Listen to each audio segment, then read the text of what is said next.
अस्सलाम वालेकुम एवरीवन। कैसे हैं आप सब? उम्मीद है कि सब खैरियत से होंगे। आज हम बायोकेमिस्ट्री का लेक्चर नंबर 7 लेने वाले हैं। और अगर आपने इससे पहले हमारे 6 लेक्चर नहीं देखे तो वो ज़रूर से देख लीजिएगा, ताकि आने वाली वीडियो की नोटिफिकेशन आपको मिलती रहे। तो चलिए स्टार्ट करते हैं। फर्स्ट ऑफ ऑल, अगर आप हमारे चैनल पर न्यू हैं तो सब्सक्राइब ज़रूर से कर लीजिए। हम देखने वाले हैं क्रेब्स साइकिल, जो कि जिसे सिट्रिक साइकिल भी कहते हैं। ये एक ऐसा पाथवे है जो जहाँ से शुरू होता है वहीं ख़त्म होता है। इसमें 8 स्टेप रिएक्शन इंक्लूड होती है एंड ये सर्कुलर पाथवे होता है, जिसमें first product tricarboxylic acid होता है। It take place in mitochondrial matrix. ये हमारी माइटोकॉन्ड्रिया की मैट्रिक्स में होता है। माइटोकॉन्ड्रिया तो आपको पता ही होगा, जो हमारे सेल ऑर्गेनेल्स है और power house of the cell है, यानी कि एटीपी प्रोड्यूस करती है। ठीक है, आप साथ ही साथ नोट डाउन करते चलिए। हमने लेक्चर नंबर 6 लिख दिया है, लेकिन हमारा आज लेक्चर नंबर 7 है। इससे पहले हम 6 लेक्चर ले चुके हैं। अगर आपने वो नहीं देखे तो वो ज़रूर से देख लीजिएगा। ठीक है, चलिए स्टार्ट करते हैं क्रेब्स साइकिल। आप हमारे साथ ही साथ नोट डाउन भी करते चलिए, ताकि आपका बैकलॉग इकट्ठा ना हो और आपके पास भी नोट्स आ जाए। अगर आपको इसकी नोट्स चाहिए तो आप हमारे व्हाट्सएप चैनल को ज्वाइन कर सकते हैं, जहाँ पर हम इसकी नोट्स शेयर करते रहते हैं। ठीक है, लिंक हम आपको डिस्क्रिप्शन और कमेंट में दे देंगे। Krebs cycle step number first.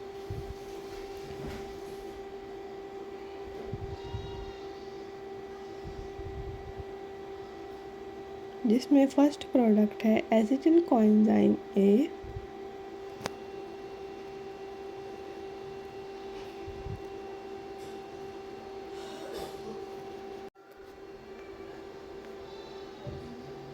जो कि 2 कार्बन से बना हुआ है।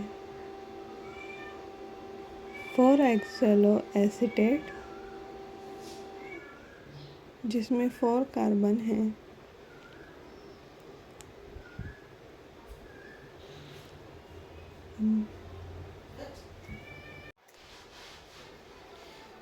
+2C, इसमें एक एसिटिल कोएंजाइम ए के 2 कार्बन ऐड करेंगे, = 6 कार्बन हो गए हमारे पास। अब देखिए हमें फाइनल प्रोडक्ट क्या मिलता है। 4-ऑक्सैलो एसीटेट +2C = 6C। हमें फाइनल प्रोडक्ट मिलता है सिट्रेट, जो कि 6 कार्बन से मिलके बना होता है। ये फर्स्ट प्रोडक्ट है क्रेब्स साइकिल का, सिट्रेट। बहुत इजी है क्रेब्स साइकिल, इससे क्वेश्चन आते हैं। रिएक्शन स्टेप्स पर क्वेश्चन आते हैं, जिसमें एंजाइम यूज़ होगा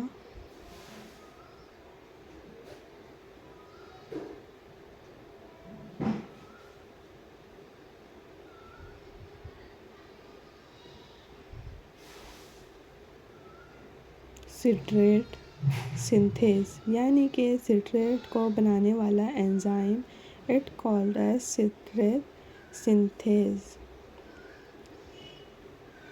ठीक है, स्टेप 1 समझ में आई। अगर आपको इससे कोई डाउट होगा इस लेक्चर से तो आप हमें अगर आपको कोई भी डाउट है तो आप कमेंट सेक्शन में पूछ सकते हैं। हम कोशिश करेंगे कि नेक्स्ट लेक्चर में उसे सॉल्व कर सकें।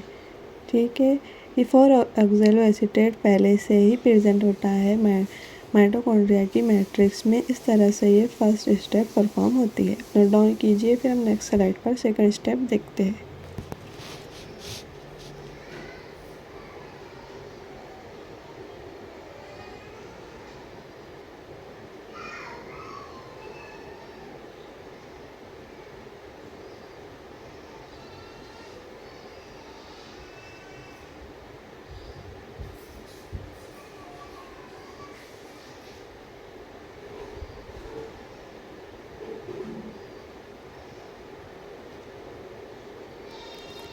ठीक है, स्टेप नंबर 2।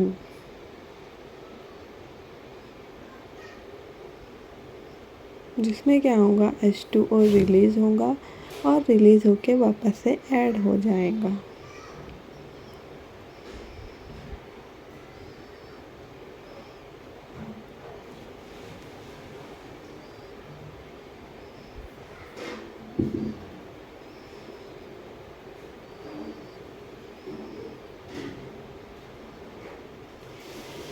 हम आपसे एक क्वेश्चन पूछते हैं जिसका आंसर आप कमेंट में देंगे कि H2O वाटर का मॉलिक्यूलर वेट कितना होता है। इसका आंसर हमें कमेंट में दीजिए। हमने सिट्रेट जो कि फर्स्ट स्टेप में बनाया था, जो कि 6 कार्बन था, सिस एकोनिटेज। फिर हमने सेकंड स्टेप में बना लिया सिट्रेट से सिस एकोनिटेज, एक H2O रिलीज हो गया।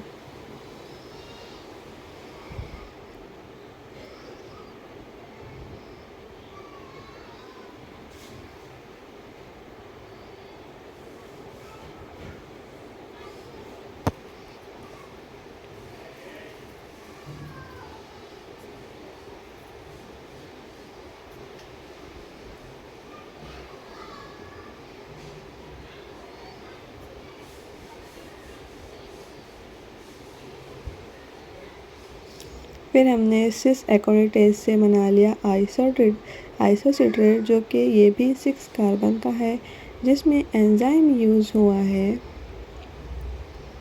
एकोनिटेज डिहाइड्रोजिनेज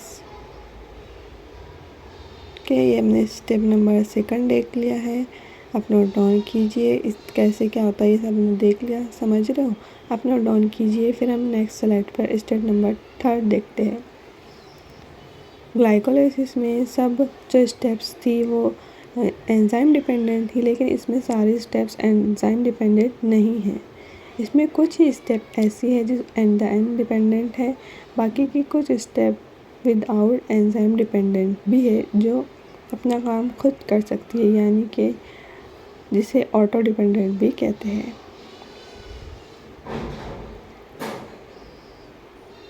ठीक है, समझ आ रहा है। अगर कुछ समझ नहीं आता है तो कमेंट में पिन कीजिए। हम नेक्स्ट लेक्चर में उसे सॉल्व करेंगे आपका नाम लेकर। हमने एक क्वेश्चन भी पूछा है आपसे, देखते हैं आपकी नॉलेज में कितना इम्प्रूवमेंट है, कितनी नॉलेज है आपको बायोकेमिस्ट्री के बारे में। Step number third, CO2 release, जिसमें एक CO2 रिलीज़ होगा। ध्यान से देखिए, CO2 यानी कि एक कार्बन रिलीज़ हो गया। फिर कितने कार्बन बच जाएंगे? अभी तक हम कितने कार्बन लेके चल रहे थे? फिर क्या बन जाएगा? अल्फ़ा कीटो ग्लूटारेट, जो कि 5 कार्बन का। सिस एकोनिटेज हमने बनाया था 6 कार्बन का, अब बच गए 5 कार्बन, जिसमें से एक कार्बन रिलीज़ हो गया CO2 की फॉर्म में।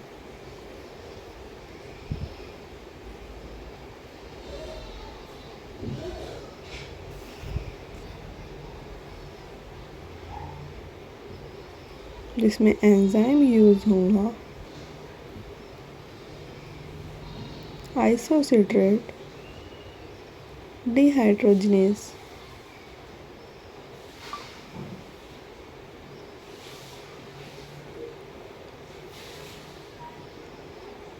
ठीक है, ये हो गई हमारी step number third. Step number fourth देखते हैं।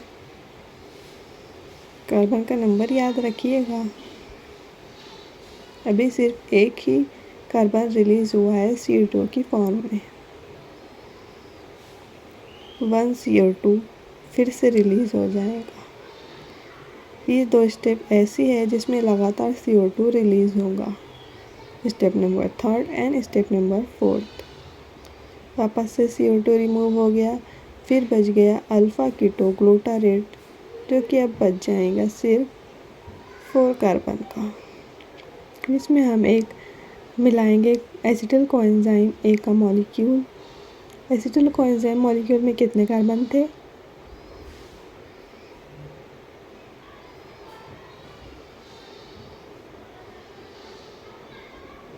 एंजाइम यूज़ होगा डिहाइड्रोजिनेज।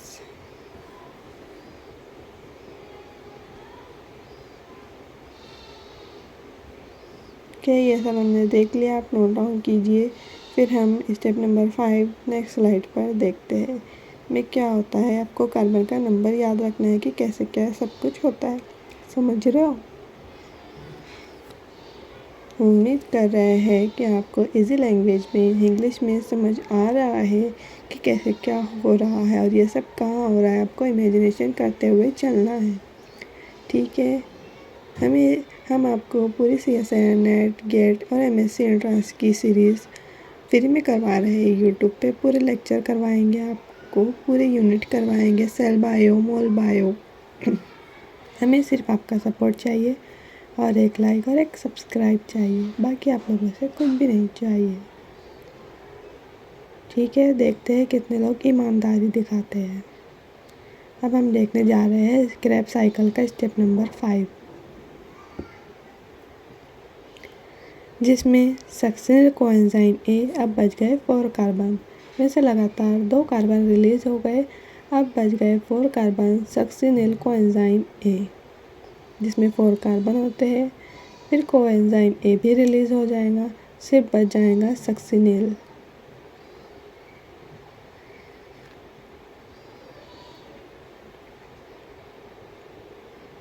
जिसमें ATP या GDP का सिंथेस होगा।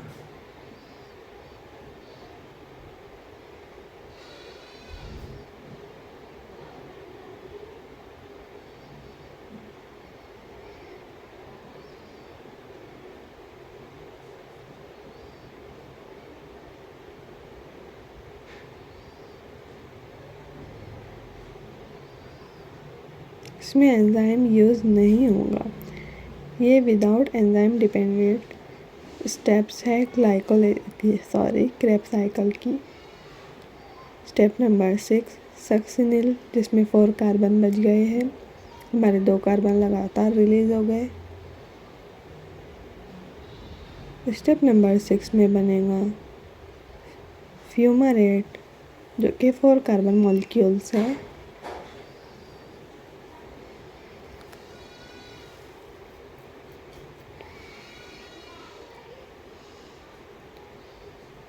FAD से बनेगा FADH, एंजाइम यूज़ होगा डिहाइड्रोजिनेस।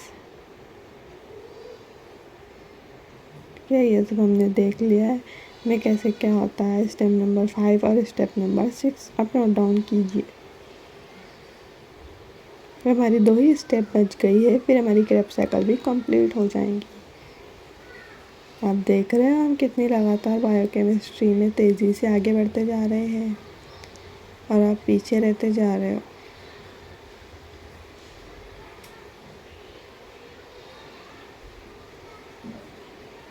अगर आप अभी से स्टार्ट करेंगे तो क्या हमारा सिलेबस और बढ़ गया है DBT मर्ज होने की वजह से, तो आप जितने जल्दी स्टार्ट करेंगे उतना ही जल्दी हमारा CSIR नेट और सेट का एग्ज़ाम क्लियर होगा। फिर MSc होते के साथ ही हम असिस्टेंट प्रोफेसर बन जाएंगे। हमारा लक आपके साथ है। ठीक है, स्टेप नंबर 7 में हमने फ्यूमेरेट बनाया, जो कि 4 कार्बन का होता है। फ्यूमेरेट से हमने मैलेट बना लिया, जो कि ये भी 4 कार्बन का होता है। फिर मैलेट से वापस से ऑक्सैलो एसीटेट, हमने बताया था ना क्रैब साइकिल वो साइकिल है जो जहाँ से शुरू होती है वहीं ख़त्म होती है। लीजिए आ गए हम स्टेप नंबर 8 पर। स्टेप नंबर 1 भी हमने ऑक्सैलो एसीटेट से शुरू किया था और फिर स्टेप नंबर 8 में भी हमने ऑक्सैलो एसीटेट पे ख़त्म किया, जिसमें एंजाइम यूज़ होगा मैलेट डिहाइड्रोजिनेस। तो यह था आज का हमारा लेक्चर। अगर आपको पसंद आया तो सब्सक्राइब ज़रूर से कीजिएगा। इसके बाद के लेक्चर हम बहुत ही इंपॉर्टेंट टॉपिक स्टार्ट करेंगे, शटल सिस्टम, जो कि बायोकेमिस्ट्री का बहुत ही इंपॉर्टेंट टॉपिक है। ठीक है।